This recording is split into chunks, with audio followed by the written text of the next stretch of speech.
Welcome everybody. आज हम लोग पढ़ने वाले हैं types of Hindu marriages and 16 संस्कार्स, यानी हिंदू धर्म में कितने तरह की शादियां होती हैं और 16 संस्कार कौन कौन से हैं। तो आइए इन चीजों को इस वीडियो में डिटेल में पढ़ते हैं।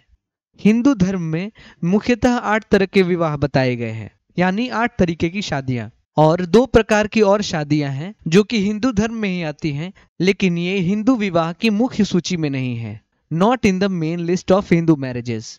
तो आइए देखते हैं 8 तरीके की मुख्य शादियां कौन कौन सी हैं जो कि हिंदू धर्म में होती हैं। पहला है ब्रह्म विवाह। ब्रह्म विवाह में पिता अपनी लड़की को दहेज के साथ एक आदमी को सौंप देता है, डॉरी मतलब दहेज। दूसरा है दैव विवाह। दैव विवाह में पिता अपनी लड़की को फीस के एवज में पंडित को दे देता है। तीसरा है अर्श विवाह। अर्श विवाह में लड़की को दहेज लेने के बाद एक आदमी को सौंप दिया जाता है। चौथा है प्रजापत्य विवाह। प्रजापत्य विवाह में लड़की को बिना दहेज के एक आदमी को सौंप दिया जाता है। पांचवा है गंधर्व विवाह, यानी लव मैरिज। छठवा है असुर विवाह। असुर विवाह मतलब किसी खरीदी हुई लड़की से शादी करना। सातवां है राक्षस विवाह। हारे हुए राजा की लड़की से शादी करना या किडनैप्ड लड़की से शादी करना राक्षस विवाह के अंतर्गत आता है। आठवां है पिशाच विवाह। किसी भी लड़की का रेप करने के बाद उससे शादी करना पिशाच विवाह के अंतर्गत आता है।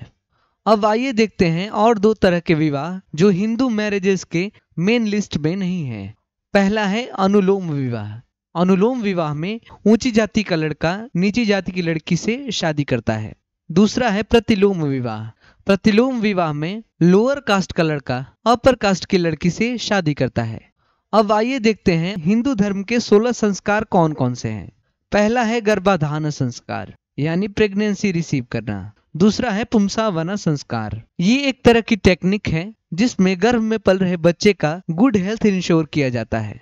तीसरा है सीमंटोनायन संस्कार। इसमें बच्चे की सेफ डिलीवरी कराई जाती है, यानी सुरक्षित जन्म। चौथा है जटा कर्म संस्कार। इसमें बच्चे के जन्म का सेलिब्रेशन किया जाता है। पांचवा है नामकरण संस्कार। इसमें पैदा हुए बच्चे का नाम रखा जाता है। छठा है निष्क्रमण संस्कार। ये बेबी के लॉन्ग लाइफ की चाह में किया जाता है। इस संस्कार का मुख्य उद्देश्य है बेबी का लॉन्ग लाइफ। सातवां है अन्नप्राशन संस्कार, यानी बेबी को पहली बार अनाज खिलाया जाता है। आठवां है चूड़ा कर्म संस्कार, जिसमें पहली बार बच्चे का बाल काटा जाता है। नौवां है कर्ण छेदन संस्कार। इसमें ईयरलोब में छेद किया जाता है जिसमें बालियां पहनी जाती हैं।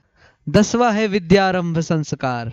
इस संस्कार को बच्चे का साधारण शिक्षा प्रारंभ होने से पहले किया जाता है। 11वां है उपनयन संस्कार। इसमें बच्चा एक जनेऊ धारण करता है जो ये बताता है कि वो एज ऑफ एडोलेसेंस में प्रवेश कर चुका है। 12वां है वेदारंभ संस्कार। इसमें बच्चों को वेदों की फॉर्मल पढ़ाई स्टार्ट करा दी जाती है। 13वां है संवर्तन संस्कार। इस संस्कार के अंतर्गत औपचारिक शिक्षा समाप्त हो जाती है, यानी फॉर्मल शिक्षा समाप्त हो जाती है। 14वां है विवाह संस्कार, यानी मैरिज सेरेमोनी।